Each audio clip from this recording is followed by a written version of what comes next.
It was interesting. We gave an Apple survey to our staff. We've been in Apple school for almost 3 decades now. And our staff said the number one thing that we did was spend time on critical thinking.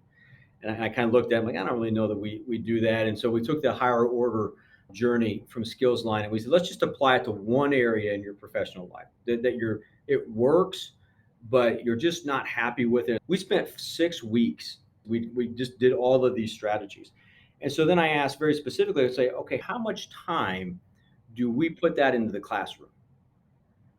Well, obviously none, right? And so I said, it's interesting because the survey that we filled out, like just us, not Batesville High School, we said our number one thing that we do in the classroom is critically think.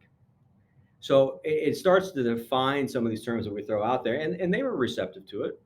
But all of a sudden, then we're trying to grow in that area of pruning some of the things that we do so we can think more about how we can be more effective.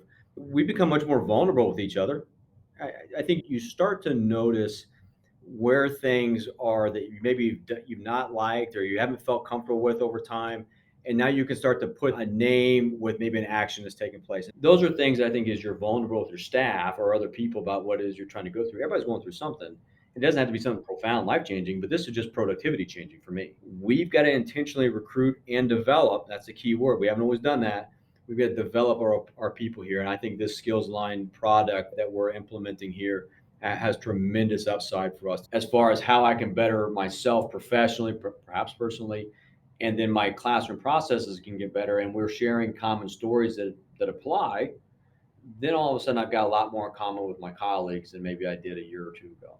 That's what I hope we can get out of this. I think what they took from it was the value in a community of people going through things that are together. But the most important part of it would be our staff intentionally gets together for 1 hour, just 1 hour.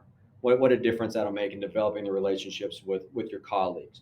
This is what it takes to be a 21st century and beyond human for the good of humanity. We're all working on skills via Skillsline, so it gives us a common goal and it gives us it humanizes us for the students because we can say, oh yeah, I'm working on that skill too. That's an area of growth for me as well. For the students to be able to see us working through these things. Sometimes, a lot of times, teachers see themselves as a sage on the stage and are just handing out material for students to do, and we're not acknowledging the ways that we have to grow as well. It's very important for schools to model continuous growth and evolution because none of us are ever done. When you become a teacher, you don't stop being a learner.